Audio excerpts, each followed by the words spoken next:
Red alert! Set an intention. Go to Salon track.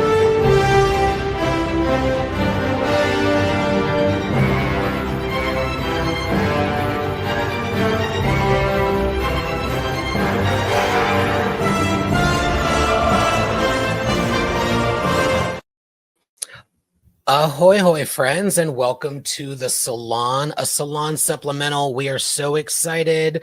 We have a very special guest today, and someone who was in the very episode of Lower Decks where we get our name from. That's right, from Star Trek Deep Space Nine, Nana Visitor is going to be joining us. We are so thrilled to have her.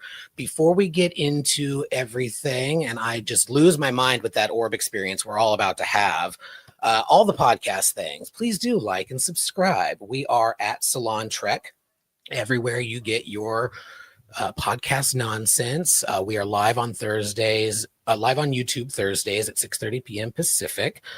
We're on all the podcast places. And if you are so inclined, you can throw a couple of dollars our way to defray the costs of throwing this salon and get some fun benefits. All right, that nonsense out of the way. Let me beam in the crew, starting with my co-host, Trevor. How you do? Oh, you're muted. So you're doing great.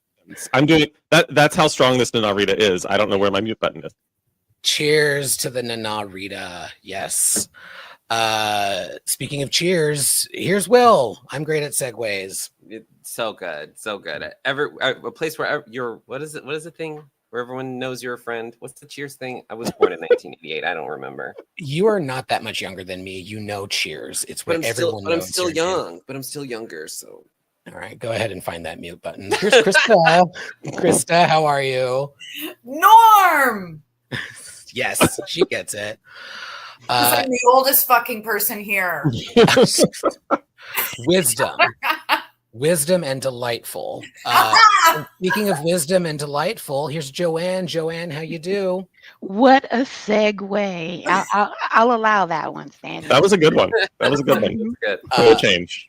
I am terrible at segues, so I'm not even going to try. I am going to let a video introduce our guest. We are so thrilled. That's right. Actress and author here to discuss her book, Star Trek Open a Channel, A Woman's Trek. It's Nana Visitor. Let's beam her aboard. Incoming transmission from the Bajoran militia.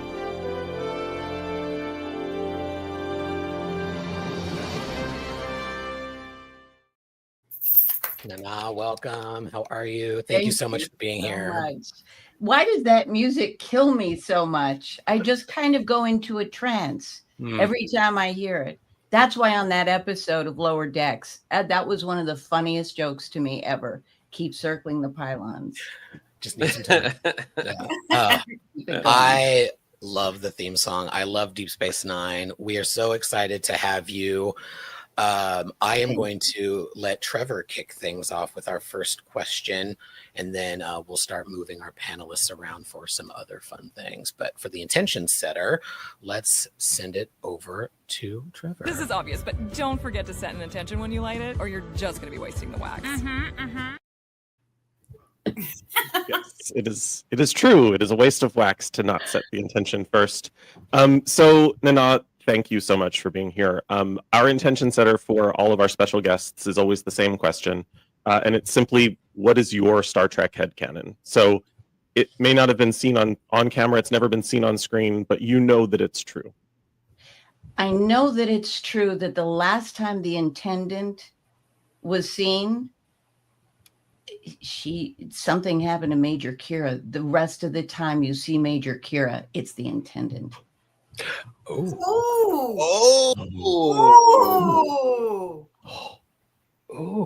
This changes everything and nothing all at the same time. This is brilliant. You broke my brain. From you, it has like more. This has more credence. Like, why do you say that? Because it was my idea while we were filming, and I went up to Ira Stephen Bear and I went, ooh, what if? And he was like, no, we're already doing that with Bashir. No. So it was like, oh, damn it. because I thought that would, I mean, what was she doing with the war? What was good? What was bad? It's just another layer of gray, which is what we did so well. I thought it was a really interesting idea. Yeah. Oh, And it's a maybe- seasonal arc. Did it happen? I don't know. Did he agree with me and just didn't say anything? I don't know. Is this a Nana Rita or coffee? I'm not sure. Look, I know what this is. I know exactly what this is. Cheers, everybody. Cheers. That said, there was a minor update to the recipe. Do you have any interest in sharing that with everyone? I totally will, because it's really important. So, combi, this is serious to me. So, I am a nightmare when I go to a bar because I'm like, the bartender is like, just stop telling me how to make it. Combier is a French orange liqueur, and it has no syrupiness, just sharp orange flavor that balances the fresh lime juice. That's really important if you can find it. No, totally not sponsoring it, but they have no idea who I am. But look, they've been making it. They don't need me because look, 1834. They've been making it since 1834, and isn't that a beautiful bottle? Yeah, it is. And then, so once you make that adjustment, then if you put just a little salt, not on the rim, just a tiny bit in the drink, and you know, I realized that because I watched a bartender use a saline solution and spray it. That's a really fancy way to do it. But just a few grains of salt and mix it. That'll do it too. So that's my Nana Rita update for now. delicious. Well, thank you for the exclusive, because I don't know that anyone else has gotten that No, that news This story. is an exclusive. This is an exclusive for the hardcore Nana Rita drinkers here. I love it. Or just drinkers. Really. Or just Drinkers. drinkers in general.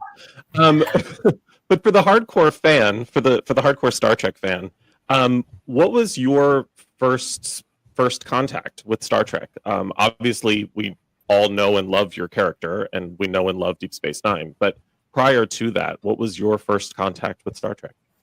I mean, I saw the show when I was a little girl, but when I was 18, I was a chorus girl on Broadway, and on Channel 11 in New York, it was on just before my sign-in time, and I would watch the show, eat my dinner on the floor, and it was one of these little tiny, tiny TVs.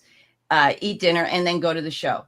And so that was my routine every single night. So that was when it just kind of became part of my life and my experience. Fantastic. And speaking of life before Star Trek, I think Stan's going to dig in a little bit deeper. Yes, I'm gonna switch up the screen here really quick and change who is with me. And switcheroo. There we are. We do want to spend the bulk of our time today talking about this incredible book that you've written.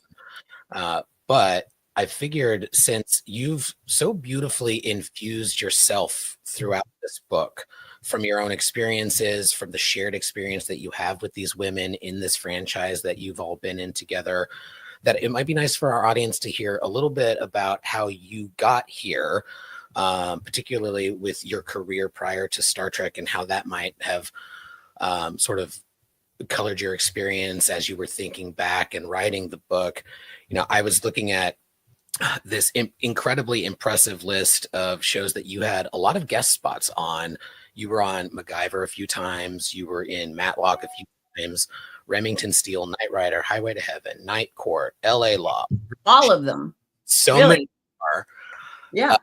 Incredible stuff. And so I'm just so curious, you know, all of that was before Star Trek. Can you talk about what it was like being a guest actor? And as you were talking with folks who were guests on Star Trek for the book, did any of those memories from your early career come up for you? Yes, what a good question, because all those guest stars really taught me the politics of a set. The fact that number one and number two really have a huge impact on the atmosphere, the culture. They set the tone. And in every show that I did, I could note when it was later in the years, if it was their 6th year, they were almost downright rude to guest stars. Earlier on, they were more enthusiastic, and I realized the exhaustion that happened when people were doing 26 episodes a season. It's a lot. It's really a lot, and the hours are tough, and sometimes you just don't get sleep because you're on the 118 at 2 a.m. coming back, whatever. So it taught me having the visceral feeling of this hierarchy. I realized that if I was ever in that position to be a regular on a show, the hierarchical thing between regulars and guest stars would be shattered as much as I could possibly do it.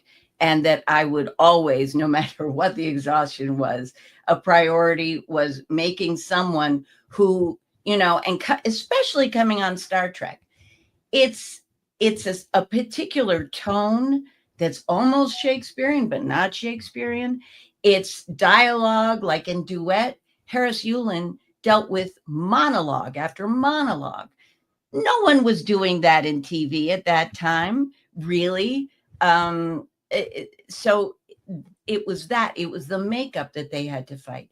So I was very sensitive to being welcoming and helping people understand the dynamics of what was going on and making them feel as secure, because you can't be creative if you don't feel safe. I'm curious, was that ever difficult?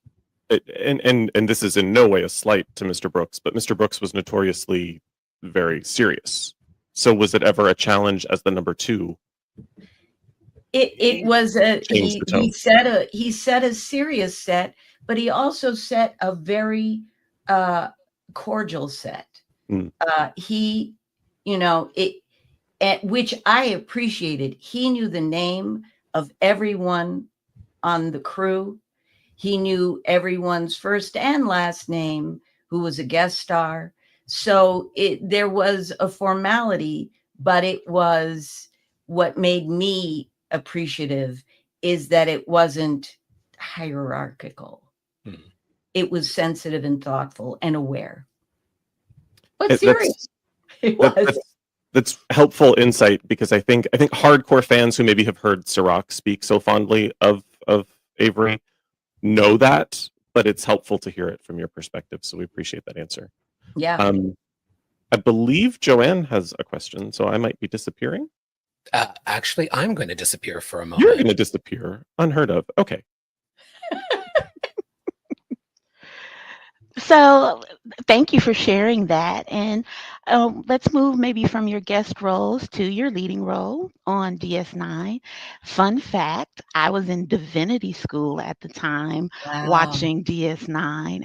And so as someone who's kind of interested in the intersection of faith and culture, Major and then Colonel Kira was really quite the unicorn, right, for the time, representing an exciting premise. I mean, a strong-willed, politically minded, thinking woman of faith, whose manager just happened to be an icon of her own religion. Like, that's fascinating. So can you talk about your approach to exploring and unpacking kind of this exceptional and unique identity? And how did you navigate maintaining Kira's voice over the long term, especially with a male-dominated writer's room and a cast filled with strong personalities, like, as I like to say? Where I started was understanding that I was going to be allowed to be the full spectrum of that we find in humanity, which meant I was going to be able to use everything I come with. Now, at the time in the 90s, especially in Hollywood, I had learned to stay in my lane and make myself fit conveniently in a box, which meant I cut off this part. I wasn't too loud. I didn't dare to be wrong. I made myself likable, nice, what a woman was supposed to be like. And all that went out the window. And I was the monstrous human because, suddenly we're monsters if we don't fit neatly in this package, that I am and was able to make mistakes, able to take chances, including my own spirituality, my own appetites, my own unreasonableness, unlikability, trauma, my understanding of trauma. I could include all of that. So when I voiced the writer's words and they allowed it and then started writing for it, I realized we were aligned and it was okay. There was blowback at the time. There were a lot of people who did not like Major Kira.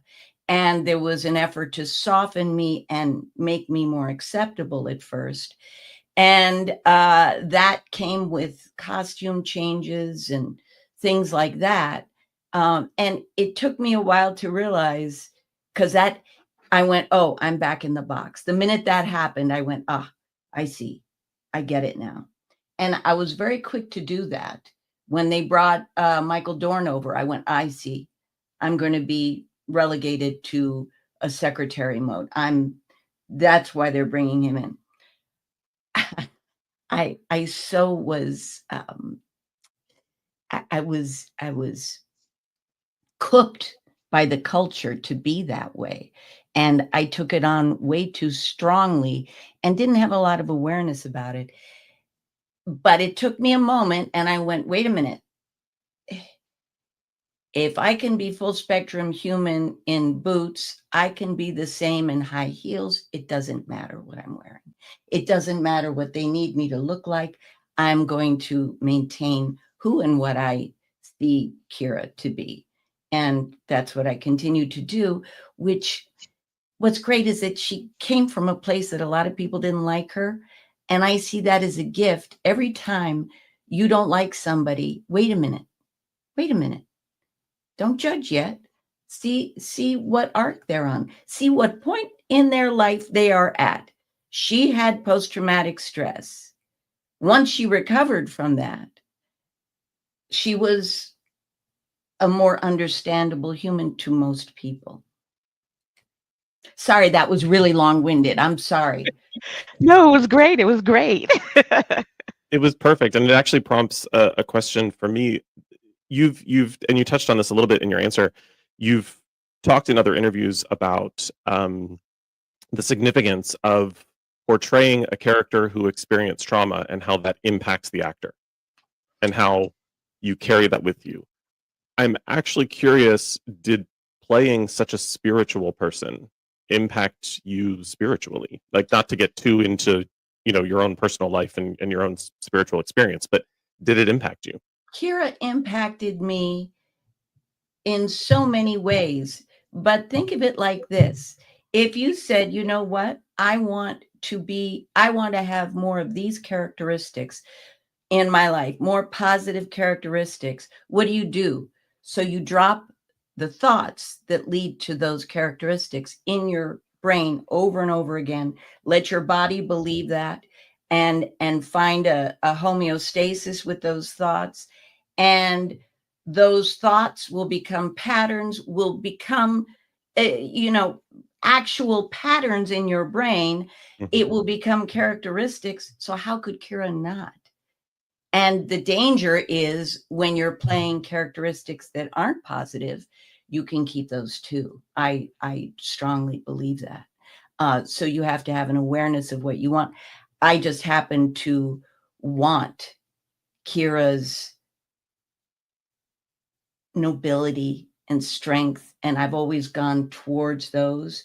And I will continue to lean toward all those characteristics that she had. A true caring about others. I certainly think you've created for generations of not just women, but I speak for myself and probably a lot of other men too, with the "what would Kira do" sort of question that we ask ourselves. So, congrats on the success on that. Thank you. I believe we're beaming Krista in for a question. You are. Y'all have stomped all over my question. You have answered every damn thing in my question. So now I'm going to have to freewheel it.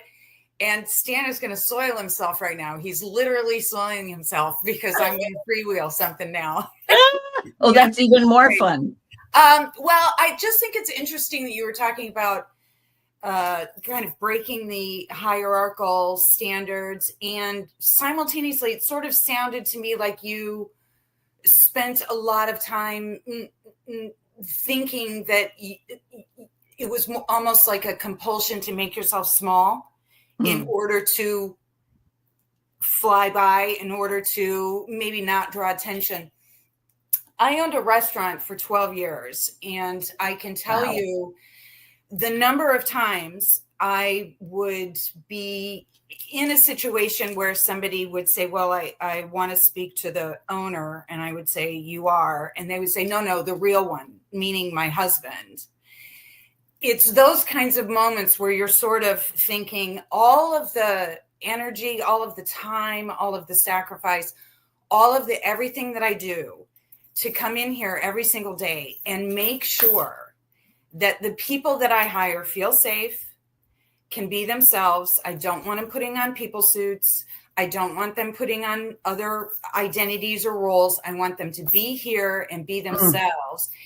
And at some point, I kind of found it really hard it was almost as exhausting to make sure that everyone was okay, which is kind of the caretaker thing, role that women get assigned anyway in kind of a professional environment.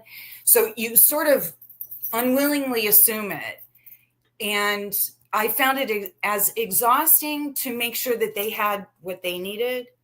And then nothing, sort of drained and nothing. Like I still have a little bit of trouble kind of recognizing myself for having left it all on the field. I have an answer to that, I think. Okay, great. And I think it's the same with having children.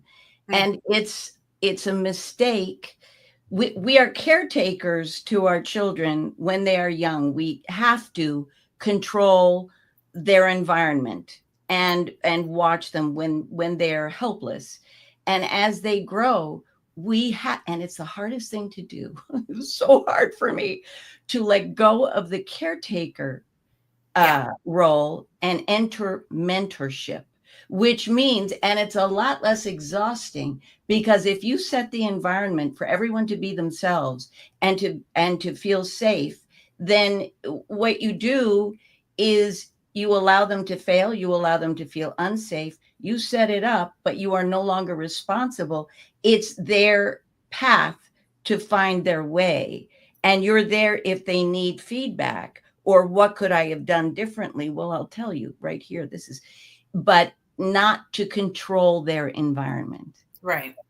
And I think trying to control the environment so that everyone feels safe is, look, our prefrontal cortex that's the part where we make these decisions and try all these things. And it's tiny. It's not big. It's limited. So if we overtax it, we're done. And we can no longer do what we're meant to do. So, yeah, I think was that kind of the question that you were going toward? Well, it's kind of, it's sort of like, I found myself, I embraced the role. I'll be honest, because these kids, a lot of them were troubled. A lot of them had they had no one. And if they were going to grant me the trust, then I didn't want to let them down. Like that was so, but at the same time, and you're sort of blessed to be able to do it. But at the same time, there's that kind of self-depreciating thing that you do, that thing that undermines you, where you begin to resent the fact that you can't fix it, and they're not yours, and you have no time for yourself, and so it was more along the lines of, how do you, I think so much is asked of women, so much is required of women, and yet on a regular basis, we're sort of underestimated on a regular basis, and yet much is required of us. Much is expected of us. So much that we have trouble with boundaries. And we forget how to be ourselves. Yeah, absolutely. But you said something interesting. You said, they gave me this trust. Actually, you gave them trust by giving them a job, and they've got to show up for you, so that, and that changes the dynamic, and it also makes them realize, oh, I'm responsible for myself. You're not. They are. Well, and I think, I'm sorry to interrupt, but I think it also has to do with like your own traumas, and we can all, everybody's got them. But I think for me, with these kids, and I went through a round of kids, year to year, they would graduate college and they would go on, and I would bring in a new batch. I was a Gen Xer, right? So I drank the water out of the hose. We came back when it was dark. Nobody knew where we were. Right. There was no control at all. And yet we managed to not set ourselves aflame and survived. But I noticed that these kids that would come to me, and they seemed younger and younger and younger, even though they were college age, they just didn't have anybody. And I think the really horrible, selfish, narcissistic admission is, in fixing them, you think you're fixing yourself. You think that you're addressing those things. Wow, we've taken a big fucking turn here, haven't we? This is like, these aren't the lighthearted questions. Sorry, this fascinates me. I mean, it does. It really does. This is but I think in a lot of ways, we try to heal our own trauma by healing other people's trauma. So that it's almost like a foundation, so that you can accept that you have your own, and it makes it easier to reconcile. Okay, that's my epiphany. That's it. That's all I have. We got to the epiphany. Go need a drink. That's fantastic. Not only an epiphany, but it brought up something that I wanted to mention, which was just, I was a fan at the time, and then revisited it when we confirmed that we were going to be able to talk to you, Nana. Sunday Dinner, the podcast that you and Django did, was so just, it's one thing, as a son of a mother who has two sons, who adores their mother, it's delightful to like see that from the outside, or at least hear it. So what a wonderful project that you guys did. What was that like for you? Because even Buster joined for at least one episode. I mean, if I could keep doing that, I would just keep doing that. But of course, the young men have other things that they need to see to. And Django formed a band, and that became his life for a while. Strangely, right now he's acting. No one expected that. His father was doing, Alexander Siddig was doing a movie, as he normally does. And they needed a younger version of him. And they asked Django to audition, and he's in New Mexico with Sid right now doing that. So he's just, plus he's having a baby in late November. So he's so busy. But we both spoke about the fact that we will revisit it. And I don't know if it's going to be every 3 years or 5 years or every 10 years, but we will keep adding to Sunday Dinner and catching up with our thoughts of what's going on at the time. But I love intergenerational communication. I can't think of anything more important. I've learned, as much as they've learned from me, I have learned more from them. And understanding, really asking and really listening. They've taught me that. It's amazing. Krista, thanks. I think Stan's going to beam in because we're going to dig into this book some more. I know we've sort of danced around it, so let's dive in head first. I am super curious. Like you've talked about how there were things that you couldn't include because you've talked to so many women, and there were women that you spoke to who you couldn't include their stories. But before we get to that and the sort of what's next, were there things that were shared by those whose stories were included, but you still couldn't include that bit in the book and you wish you could have? There's a moment. I don't know that I wish I could have. I haven't thought that through. But there's a moment in every interview where they say, okay, can we just stop the cameras, or this is off the record? And there were many, many, many, many women who said, okay, this is just, I'm just going to tell you. France Nguyen, one of the original guest stars, a major movie star at the time. I mean, she was in everything, actually sent me a letter.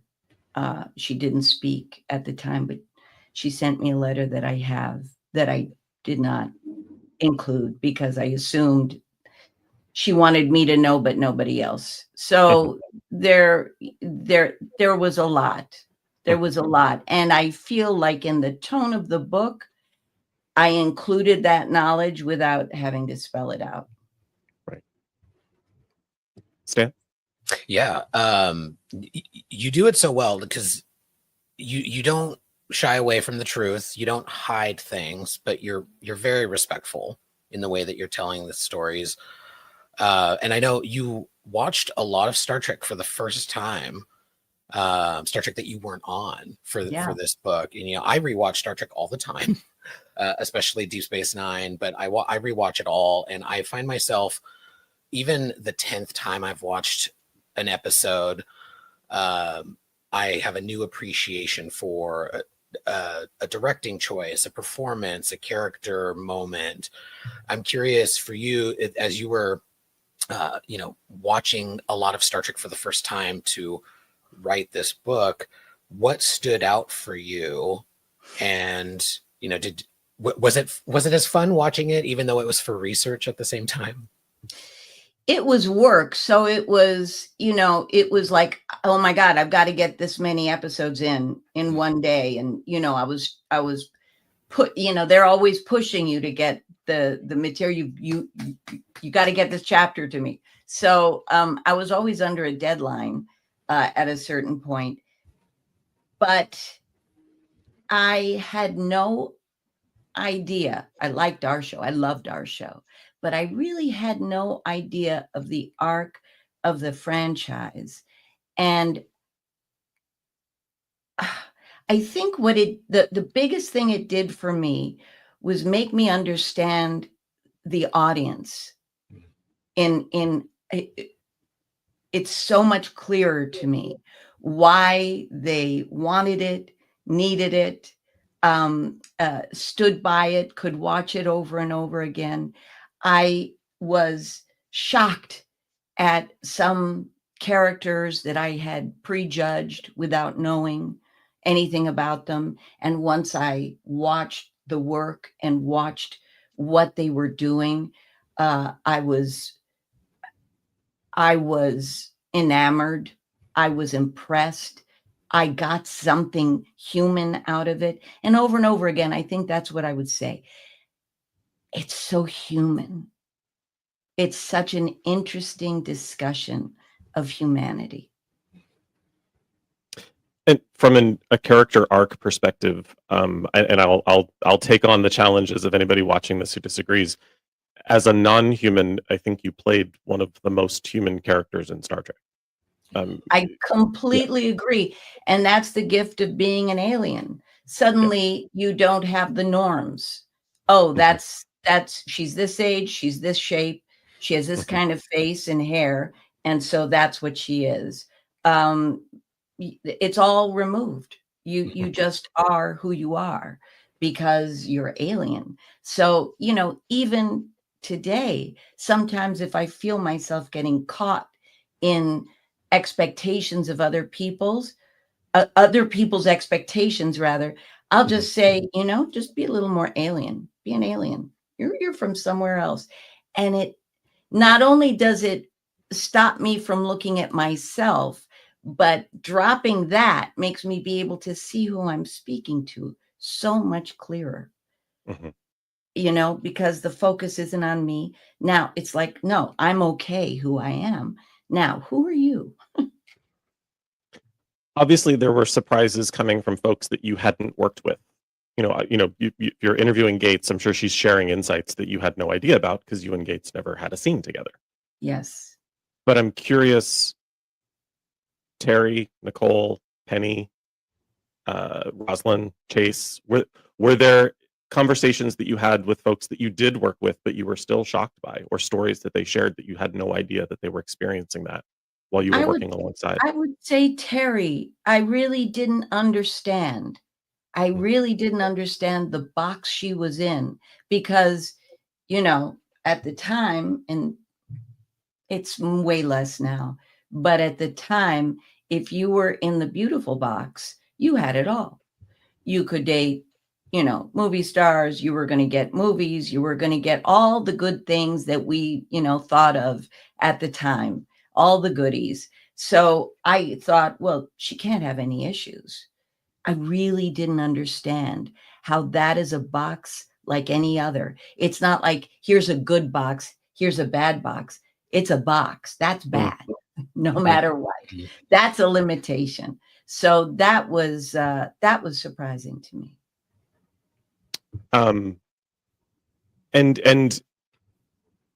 not to pry too much into conversations that you had with Terry, but was there insight that you gained into her departure? Oh, absolutely. I didn't really understand the details of it, or that she didn't really want to go. She just wanted, there were a couple of issues. One of them is really clear. There were male regulars that were allowed to go do other projects. There was no question that we couldn't. As the women, it was just no. So Colm Meaney is probably a different matter because I'm sure that was the agreement, because he came from Next Gen. So I don't even include him, but it was like, it was curious to me that there was such a different treatment. I think it's fascinating the framing that you have for it, the box that we put ourselves in, because it clicks for me as somebody. I'm going to use a word to describe myself. It is neither good nor bad. It just is a descriptor. I have been fat since puberty, and I've had a lot of body issues, and some of that has projected onto other people, including people in thin bodies. Well, like, you're in a thin body, especially in the gay community. I have often said I've had more trouble being a fat gay man than being a gay man in America within the community. And that's all real, and it's there, and it's based on lived experience. But I have to check myself at times, being like, well, just because this guy's over here in a thin body, that doesn't mean that he's in the thin box, that everything is fine. Right. The framing that you have for your experience with women being in these boxes really clicked for me, and the presumptions we make at the time, especially when we're in situations where, I think about salary. You don't talk about salary with your coworkers, even though actually you probably should, because then how would you know? You at the time you didn't know to have these conversations with your coworkers about how Terry was being treated versus how you were being treated. And I think in this book, you do an excellent job of giving a snapshot of what it was like at the time without excusing it. Sometimes you'll hear people, oh, well, he's of a certain age, and so he's going to say some problematic things. Like, well, Betty White was of a certain age and she was never racist. So let's be honest, but not give people excuses. And I think you do that really well in this book. And I've been very curious with as much as in here, so much could not be. We've touched on it a little bit, but I am very curious about what's next, an addendum or a volume 2, a documentary, an audiobook. What's coming next with this book? Because there's so much more that I want to know and read, and I know that there was a lot that you couldn't get in here. So what's next? I really don't know. It's interesting. The first thing I would love, because in Vegas, I met this young man in a wheelchair who spoke through, the thing that helps him. And he finally made me understand that he couldn't hold the book and he would love an audible book. And I would love to do that. That would mean a lot to me. After that, I don't know. There's so many things that are not up to me. It's like the cover of the book. There were 2 actors who had approval of that. They were not me. Oh. So, things like that, it's not up to me. So I have to kind of wait to be activated to do this stuff. A documentary certainly could be made. And we have a lot of footage because we started off filming all the interviews. But what really is important to me is that we could get on the sets of the new shows and have access like that. Because if it's just about, the older shows, I don't see the point. I see the arc of the 60 years as being the point. Where are we now? Where are we in the 60s, in the 80s, 90s, 2000s, 2025, 2026? That's what I want to see. So hopefully that could happen. Yeah. But I want to go back to something that you said about how you identify the box that you're in. And what you said it's neither good nor bad. It just is. And you identified yourself as a fat gay, but you said that it's really in the society where fat is an issue. Yeah. So is it your issue or other people's issues? That is a great point, and I'm definitely going to clip that just for my own personal reminder. Just have an awareness. You don't have to go with it. That's the stuff we do. We go, oh yes, this is the expectation or this is the requirement. I'm taking it on, and I'm going to know that I'm going to punish myself if I don't meet those expectations. Bullshit.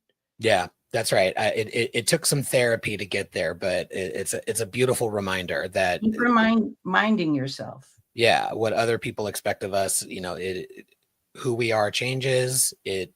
Our physical characteristics are just part of the story. It's not the story. And when you forget, Stan, pick the book back up, because it's certainly there are components in it that remind you, but also if you need the quick reminder, just listen to Mama Nana because she knows that. You know what? Read John Kabat-Zinn, because he talks about the mountain and he says the mountain just is there and there's snow on the mountain. It's still the mountain. There's rains and things get ruined and ravaged and there are landslides. It's still the mountain. Yeah. That's just the surface, what we see. It's not the core truth of ourselves. Yeah. Which is so much more interesting. Absolutely. And I know you had just mentioned something you hope to do with this project.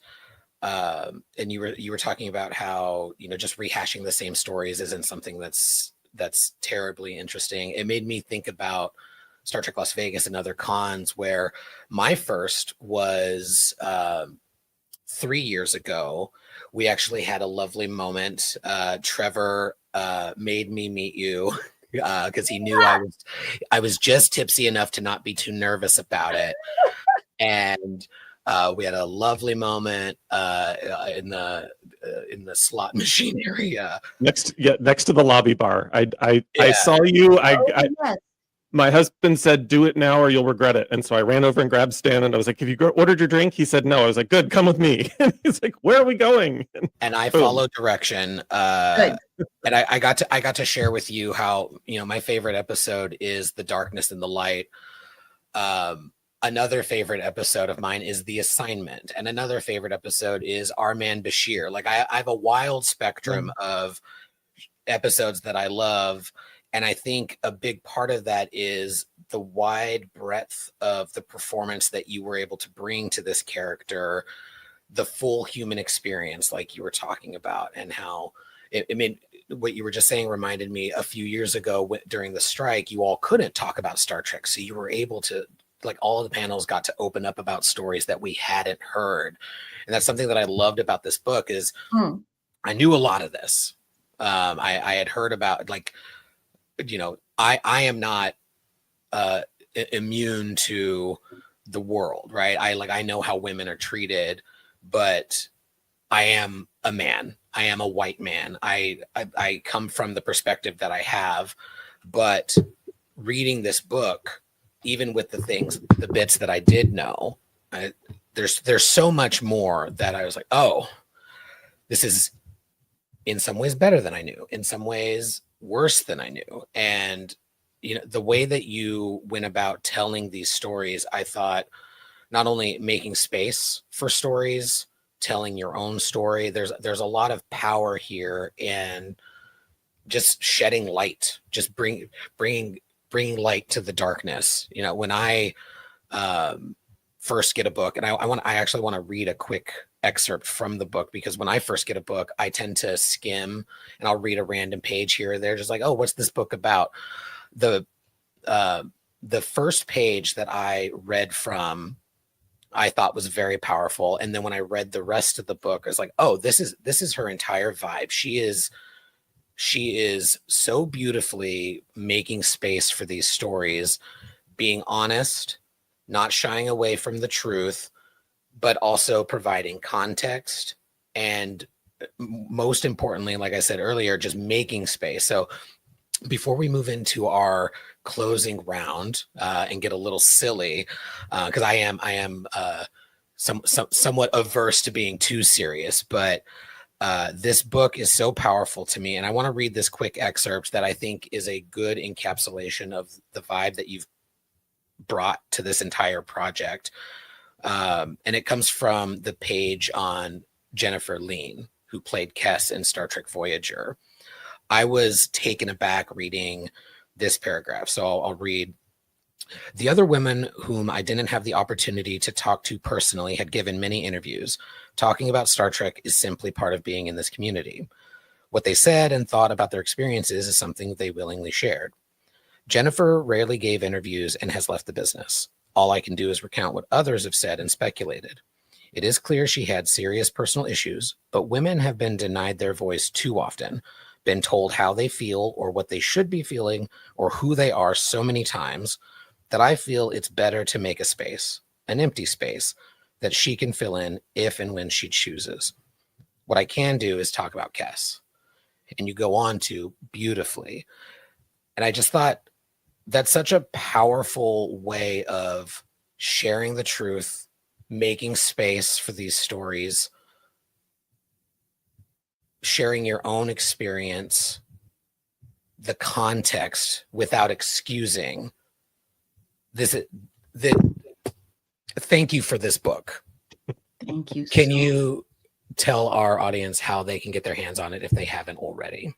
It's in bookstores. It's on Amazon. So it's available. Go get it now. Thank you, Stan. It's so lovely. Thank you. This is an incredible book, and I could ramble on after half an Anarita. That's not even half. You're going nice and slow. It's good. I've been refilling a little bit. And now, after such powerful conversation, we're now shifting to a much lighter note, something completely silly. So I am ready. Yourselves. I resent you referring to my questionnaire as silly. I resent it. Sorry. It's very serious. There's a lot of thought that went into these questions. Thank you so much. I'm going to take it seriously, Will. I promise. Thank you. Yes, it is that time for our Transwarp round. So let's get into it, Will.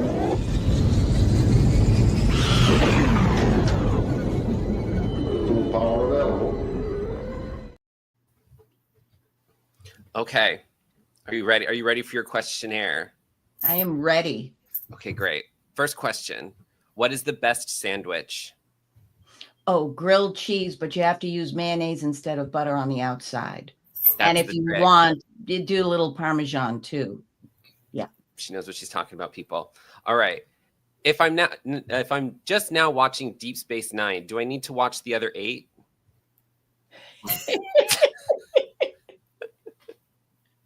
That made my mind freeze, and I left my body for a little while. Okay, great. Yes, you do. You Okay, have to great. watch Context is very- them, yeah, consecutively. Okay, great. Okay, great. What number am I thinking of? 10.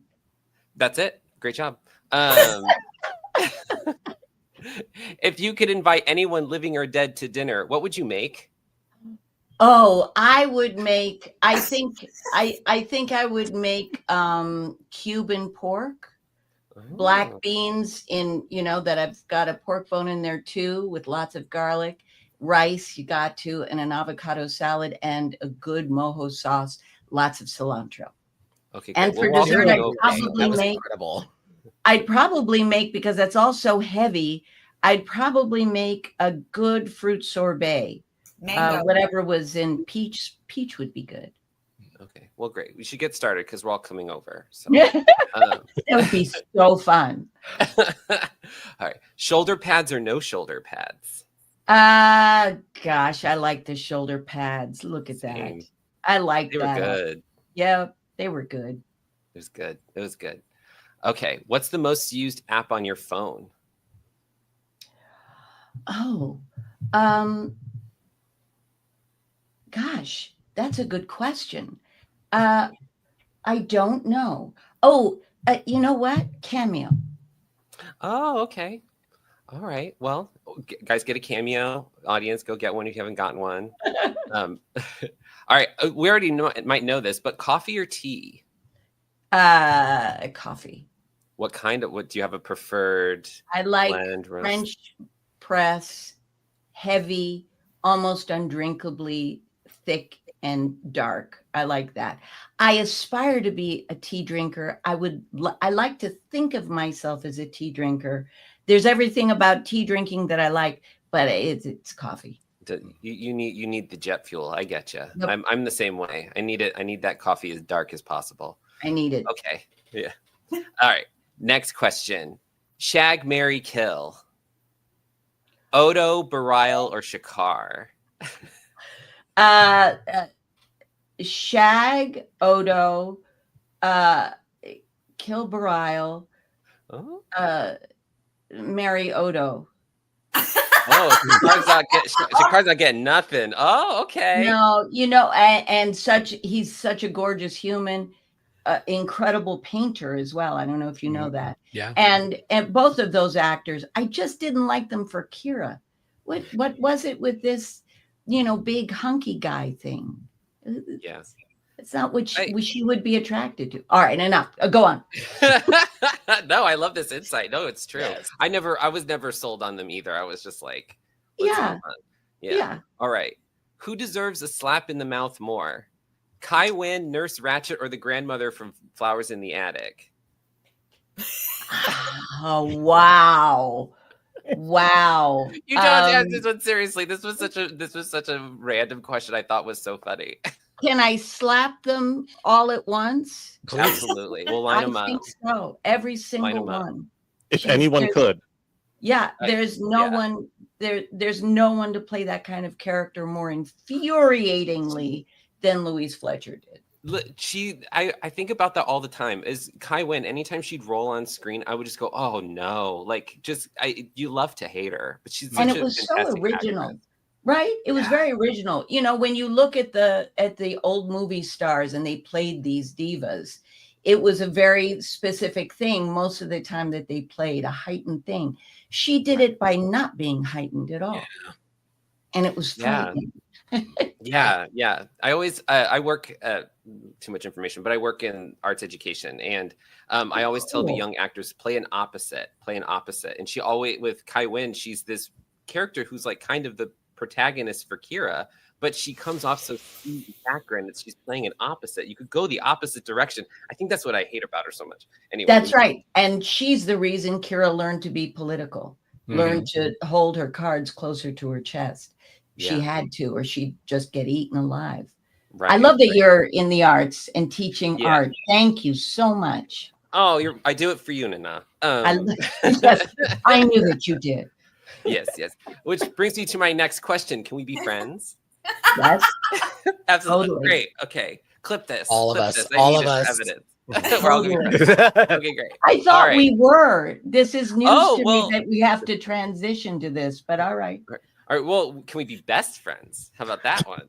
Yeah. But Okay, great. however, I don't think of it in a hierarchical fashion. So it's a big pool of best. We're all going to be friends. It's going to be great. Well, I believe in hierarchy, and Nana Visitor is my best friend. So, okay, we have a question from a special guest. And what is your philosophy? Are you some kind of anarchist? Answer the question, Nana. Are you? Oh my God. It's so outrageous that I was allowed to do that. It's so It's a great Russian accent. I've got to stop for a minute and appreciate that I just ate anarchist so hard. Also, So hard. not to bring too much seriousness into the silly round, but that you did not include yourself in the beautiful box you talked about with Terry. Yeah, no. I mean, come I'm on. as gay as they get, but girl. I appreciate that. I appreciate that. And I have never thought of myself. Listen, I had a director when I was 17 or 18. I was auditioning for the lead role. He was a big director. It was, I was hot and heavy in all the big movies. And I did the reading. He said, that was so good. And he was so kind. He said, that was so good. So good. But I know you're going to understand this. I need a pretty girl for this role. And that's not you. Gross. Fuck that No. guy.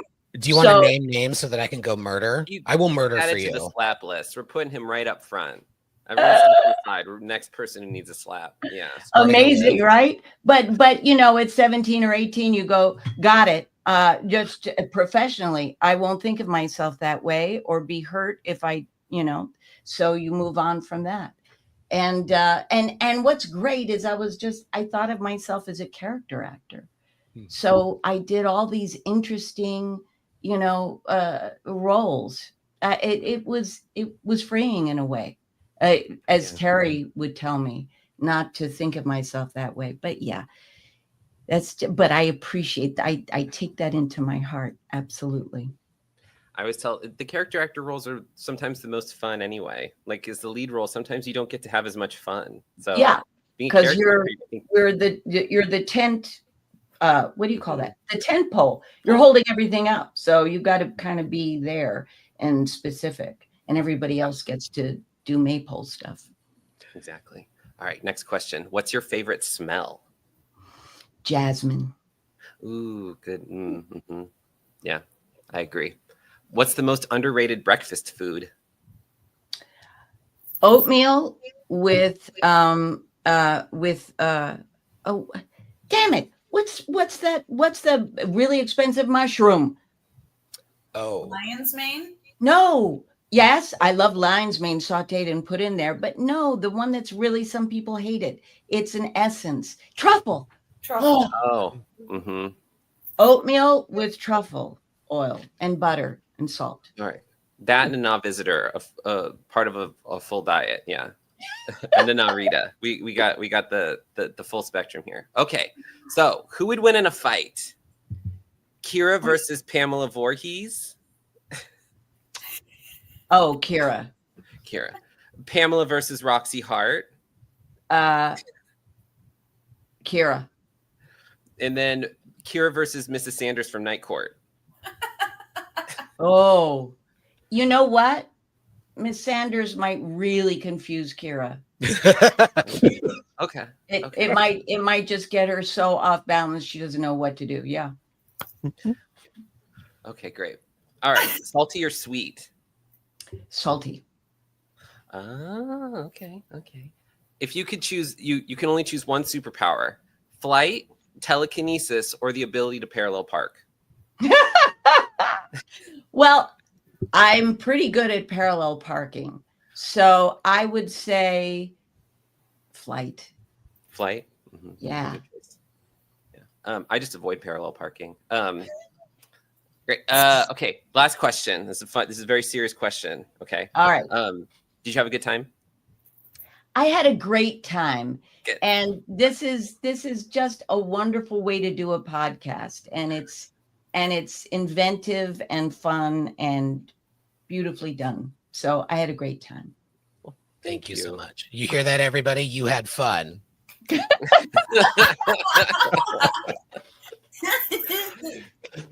Nana, thank you so much. This has been delightful. I have said it many times. I will continue to say it.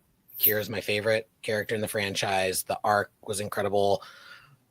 No disrespect intended, but you are one of the best actors in the franchise. Top tier, God level. You are incredible, and you are an incredible human. This book is so powerful. Everybody go open a channel, A Woman's Trek, wherever you get your books. Nana, thank you so much. I've just enjoyed each and every one of you. Thank you so much.